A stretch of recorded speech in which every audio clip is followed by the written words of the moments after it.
Good afternoon, and thank you for joining us today. Today, we're going to be talking about bridging Pennsylvania's gap to 2025, specifically what PennFuture is doing to hold the General Assembly accountable to the 2025 goals. So first, we're going to take a look at the background and some context about Pennsylvania and the Chesapeake Bay restoration effort. And we're going to cover some challenges and some opportunities around that. And then I'm going to talk about a report that PennFuture recently released called Underfunded and Polluted, Solutions to Fund Clean Water in Pennsylvania and the Chesapeake Bay Watershed. And then I'm going to turn it over to my colleague, Michael, who's going to talk about our grassroots and community engagement efforts. And he's going to talk about volunteer advocacy, what it is and why we need it, recruitment strategies, building that collective power. And then before we go to question and answer, Michael's going to conclude with a case study of PennFuture's ACE program, or Advocates for Conservation in the Environment. Next slide, please. So just for a moment to talk about PennFuture. PennFuture, our mission is to lead the transition to a clean energy economy in Pennsylvania and beyond. We work to protect our air, water, and land and empower citizens to build sustainable communities for future generations. Our signature strategies include legal and regulatory work, policy and legislation, community outreach and education, and civic engagement. Next slide, please. And so when you look to Pennsylvania and its relationship to the Chesapeake Bay, I'm going to talk about why that relationship is so important and why what happens in Pennsylvania is so important to the Chesapeake Bay's health. So the Chesapeake Bay is essentially the old Susquehanna River Valley. About 10,000 years ago, glacial melt flooded the old Susquehanna River Valley, and today we have the Chesapeake Bay. And so when you look at this map here on the screen, about half of the state is draining to the Chesapeake Bay, and also that is about half of the freshwater supply that's in the Chesapeake Bay. So Chesapeake Bay, it's an estuary. An estuary is a mixture of freshwater and seawater, and Pennsylvania is supplying about half of all that freshwater in the bay.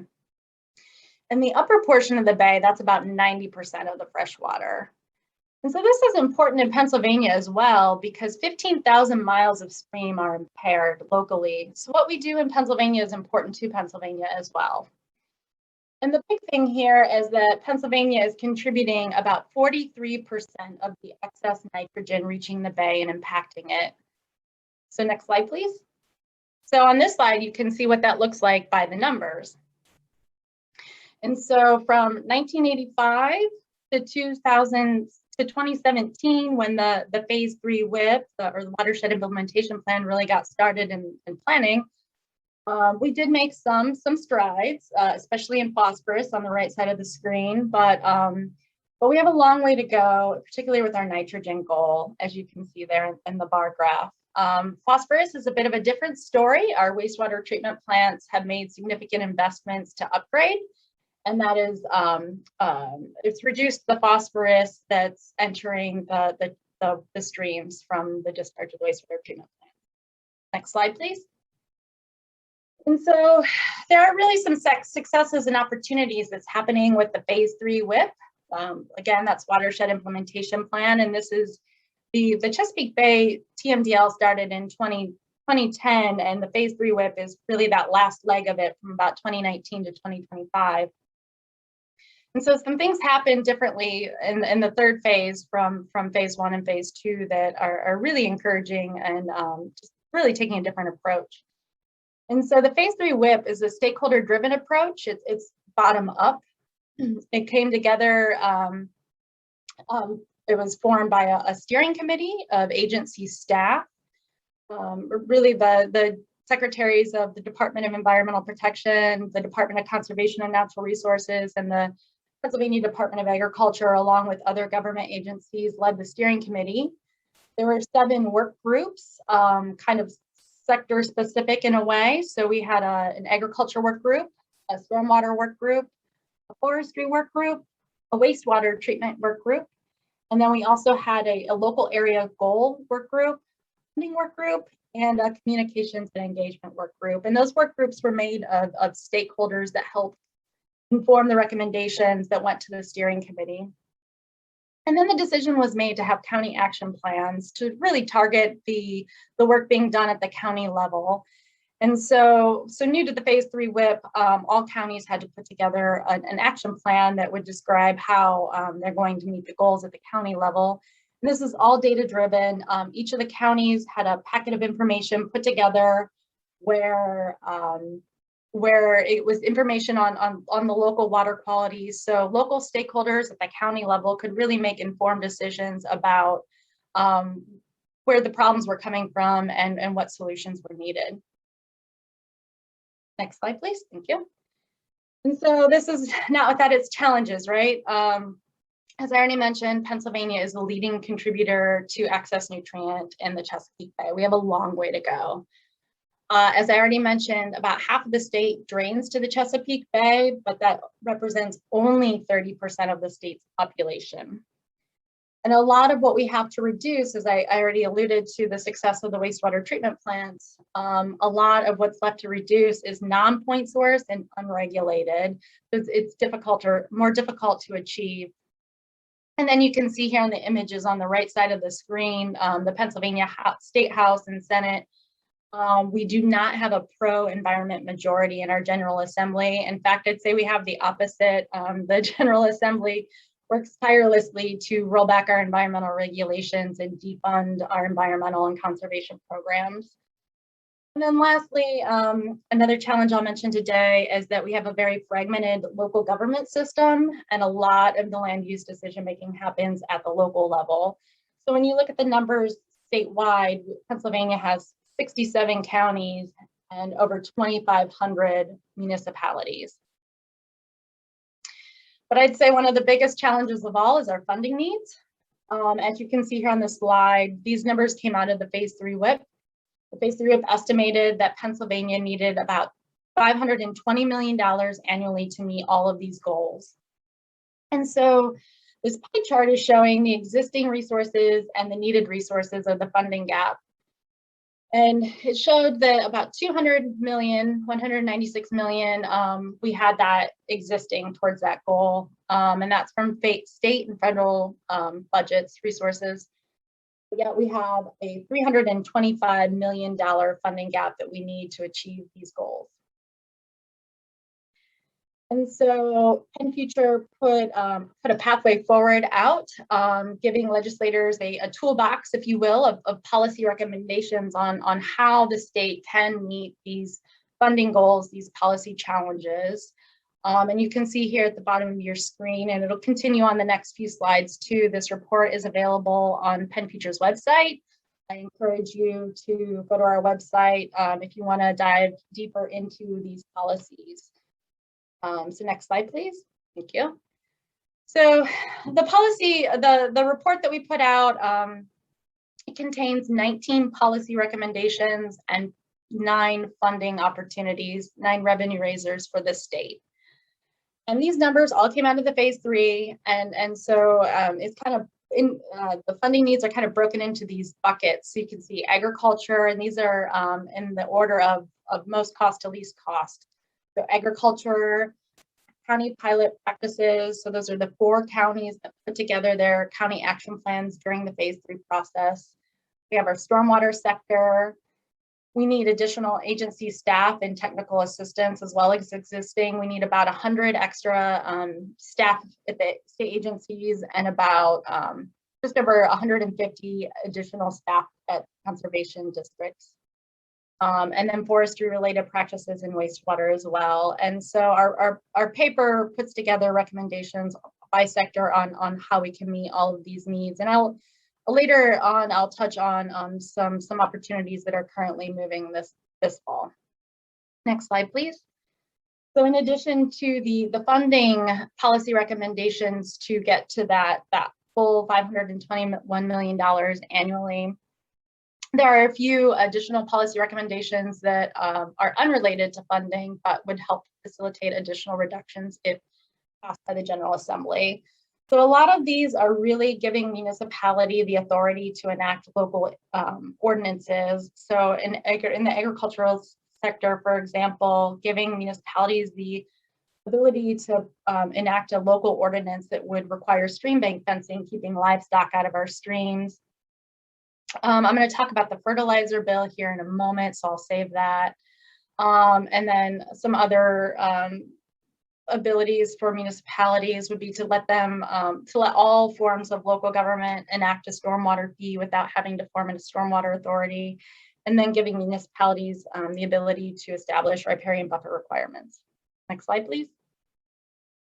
And so here's a list of the 9 revenue raisers that are in the report. And again, I encourage you to go to the report and check them out. And then on the next slide, I'll go into some detail on what's happening currently. So currently, we have some federal funding opportunities with the American Rescue Plan and hopefully soon with infrastructure bills. And with the American Rescue Plan, Pennsylvania received $7 billion. This was signed into law in March of this year. And I'll touch on these programs here in a moment. With the infrastructure bills, if those were to pass, the bipartisan infrastructure bill that's already out of the US Senate does have an additional $238 million over 5 years for the Chesapeake Bay program. And the reconciliation package could have additional money for farm bill conservation programs and a civilian conservation corps, which could go a long way to meeting some goals in Pennsylvania. But of the American Rescue Plan, again, Pennsylvania received $7 billion of this federal funding. We have the Clean Streams Fund and the Growing Greener 3 bills that are moving in the state legislature that would combined, they would propose to take $750 million of American Rescue Plan and put it towards clean water and conservation practices. And so part of the Clean Streams Fund, and there's also a standalone bill, is the Agricultural Conservation Assistance Program. And this would establish a statewide agricultural cost share program that would give farmers up to 100% of a project's cost for these farming conservation programs. And the Clean Streams Fund, half of the money in that bill, which is $250 million, half of that would go to fund the Agricultural Conservation Assistance Program. Another really exciting program that would be created in the Clean Streams Fund is the Municipal Stormwater Assistance Program. And that would give money to municipalities for implementing their MS4 permits and some ordinance work as well. And then lastly, we have a lawn fertilizer bill moving, and this is Senate Bill 251. I know many other states in the Chesapeake Bay already passed lawn fertilizer legislation many years ago, and we've been working in Pennsylvania on this for a long time. But there has been some movement this session on a lawn fertilizer bill that would establish limits on application rates. It would also create a professional applicator certification program and a homeowner and agricultural education program as well. So some really hopeful things. Again, Pennsylvania has a long way to go, but there's some really hopeful bills on the horizon that are currently moving, and we look forward to hopefully seeing those pass soon. And with that, I will turn it over to my colleague Michael, who's going to talk about engaging volunteers and advocacy. So take it away, Michael. Thank you so much, Renee.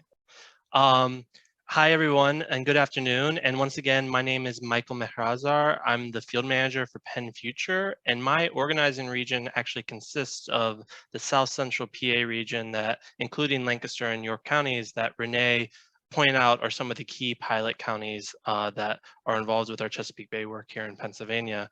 I'm going to just take some time today to talk about our experience with using our volunteers to become advocates on behalf of this important Chesapeake Bay conservation work. But I also want to make sure that everything I talk about is general enough that it could be just as useful for any organization that you're part of, whether it's watershed group, whether it's environmental advocacy group, or anything in between. And so what I'm going to first just talk about is that just a little bit about volunteering. Of course, there's many different ways that we all as organizations utilize volunteers. They could be direct action volunteers, so someone taking time to participate in a stream cleanup or planting trees, And that's obviously an extremely important and really gratifying use for our volunteers.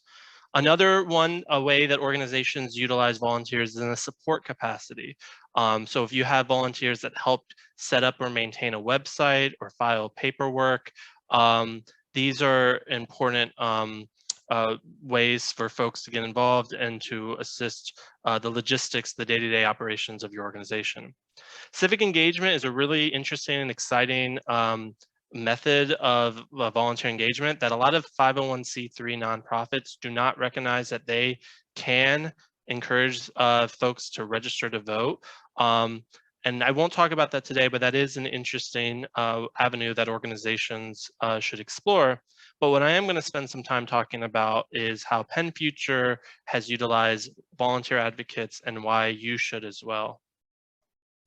So just a quick definition of what advocacy is. Advocacy is about using our collective voice to create public demand and in order to build the power necessary to achieve a goal. And of course, I bolded some of these words, choice words, due to, I think, the importance, particularly, I think, the collective and power elements, I think, really highlight what the goal of advocacy is.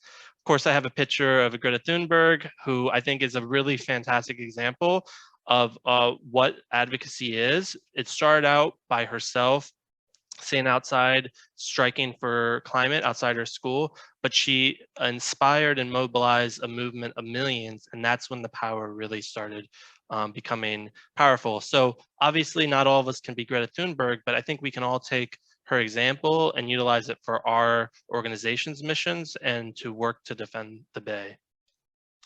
So I'm going to talk about two types of advocacy that I think is a good way to frame it. One is to focus on the recruitment or building that collective. And then one is focused on, once you've built up that collective group, actually utilizing them in direct engagement or using your power once you've gathered it. So a few different ways for recruitment. These are non-exhaustive lists. You can hold educational events such as webinars. You can utilize traditional media engagement to try to get your message out to a broad audience. You can work on relational organizing, which is utilizing the networks you already know, or social media engagement, which are sort of a combination of the public and private outreach. And this is all to get your message across and get people engaged and wanting to take volunteer advocacy with your organization. And then once you've actually recruited your folks, how do you get them to take action? Those can range from petitions, rallies, making public comments, speaking at municipal forums, and educating legislators.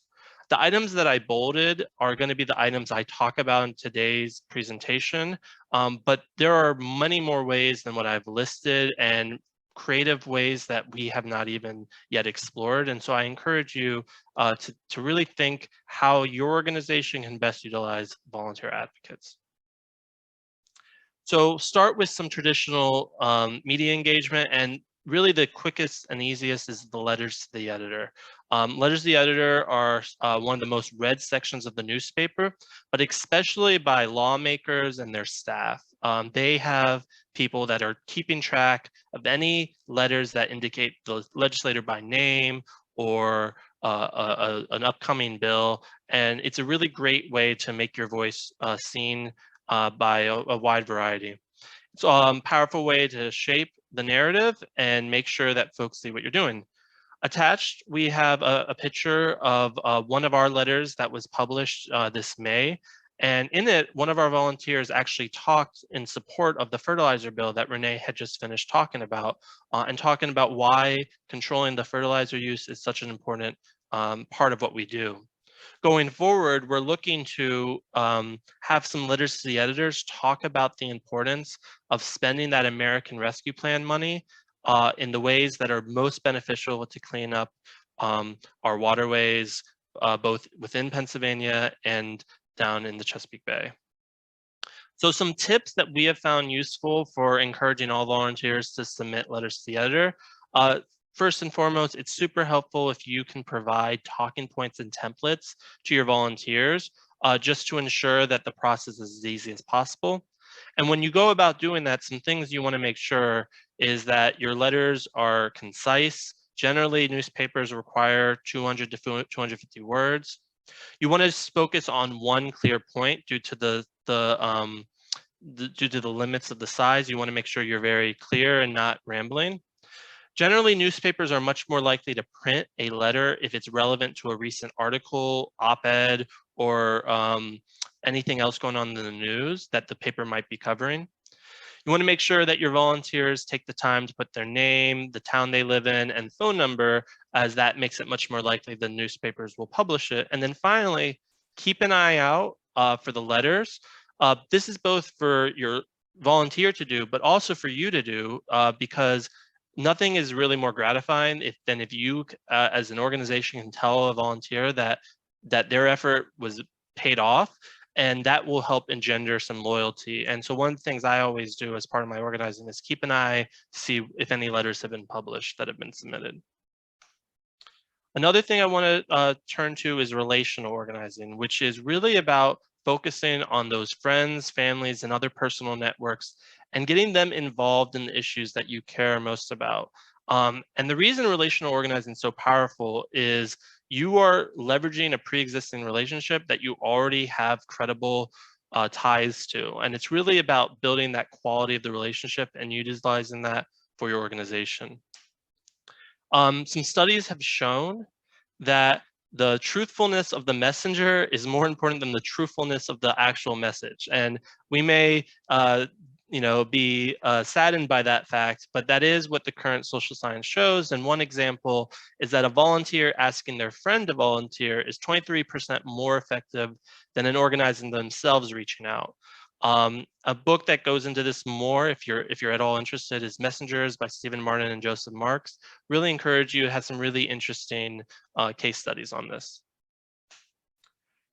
If you want, as an organization, to utilize your areas of influence, you want to be very deliberate and thoughtful about it. So I would actually encourage you to map out you and your organization's areas of influence. So who are your relatives, friends, and neighbors, and what community members are you connected, whether it's like a religious organization, civic organization, and then don't just stop at your where you have the connections, see where they might have connections and where that can build. That growing web of connections really helps build recruitment and power. When you're trying to get a family or friend to care about an issue, what you really need to do is create a story. Stories are a powerful way to build that emotional connection and get someone motivated to action. And when you think about it, what are the values that motivate you to care about Chesapeake Bay watershed preservation or any of the other work you may do? Think about what those values are, and then think about how that could inspire others to take the same action. 3 key simple ways to make a simple story are context, urgency, and action. So context is simply, what is the problem? Why should I care about it? Urgency, why should I take my time to focus on this issue now? And action, what can I do to help? So one of the ways we've been in Pennsylvania, we have been focused on reducing our Chesapeake Bay watershed pollution goals by 2025. That is the context and the urgency. We have a set deadline when we want to reach to it. And then the action are all the various volunteer advocacy actions that we'll discuss more. Finally, I want to talk in terms of the recruitment about the social media, which I think is a really interesting way of including characteristics of both traditional and relational organizing, because it's a way to engage with your friends, families, neighbors, and public officials directly, and which is a really unique thing of being able to reach all those various peoples. And it's also the work that you're doing in real life, you can connect it with people that you may never actually meet in real life. And so there's a lot of use and power to this. So Facebook, so last month in early October, Facebook, as we all know, went down for a day. But when it is working, it is a great way to mobilize folks. A lot of folks already use Facebook, but there might be some things you may not be familiar with. For example, Facebook has different groups And they are primarily based or divided into a geographic-based group, such as a local town or county, or an interest-based group, environmentalists, folks that care about watersheds. Encourage you and your organization to utilize both of them depending on your message. Another thing, almost all lawmakers have a Facebook page, and encourage you to follow it, and when appropriate, even comment on that. Facebook has a really interesting feature if you'd like to turn on a constituent badge, which indicates that you are a constituent of that lawmaker, and whenever you comment, your comments rise to the top. And then the last thing is, once you've recruited your volunteers and taken action, one of the ways we found most useful is with constituent meetings. And as Renee mentioned, we call that our Advocates for Conservation and the Environment, or our ACE teams. And essentially our ACE teams are groups of volunteers that are willing to meet with their legislators to talk about environmental issues in a nonpartisan manner. Since 2019, we've held 50 ACE meetings with over 150 volunteers, and it's been a really critical aspect of advancing PennFuture priorities, engaging our volunteers, and building relationships with legislators. And we really believe at PennFuture that having legislators hear from constituents is critically important, and we encourage you all to do that as well. So some of the best practices we've found at PennFuture for a constituent meeting, try to aim to have about 3 concrete asks. When you have more, you are rushed, and if you have too little, it may not be enough. But that when 3 we have found to be a good sweet middle number to aim for. Whenever you finish your meetings, you want to make sure you also, if possible, leave behind some fact sheets that summarize your positions, so that there's a concrete thing beyond just the meeting itself. Argue your points based on the legislator's self-interest. I think this is critically important. You want to localize as much as possible. In Pennsylvania, when we talk about clean water issues, we don't generally talk about the Chesapeake Bay. Instead, we talk about our local waterways, the Susquehanna River, the Paxton Creek, the Connequinnet Creek, etc. That makes it much more palpable. Another thing, when we talk about things, funding opportunities like growing greener, rather than being broad or just saying the numbers, we try to localize it with local projects that have benefited from funding opportunities like that. So whether that's a local park or a flood mitigation project, etc., that makes it much more concrete for the legislator. We want to do our best to be good listeners and during the meeting, and that's really important to making sure that we gather any intel that we gather from the meetings. We have, during our ACE meetings, we have heard from legislators that all the flooding we have recently has been a big impetus for encouraging more investments in some of our environmental and clean water efforts. And we wouldn't know that if we weren't listening as much as we just talk. Finally, you want to follow up with a thank you email. It's a good practice. It makes sure that you're much more likely to get a second, third, and fourth meeting.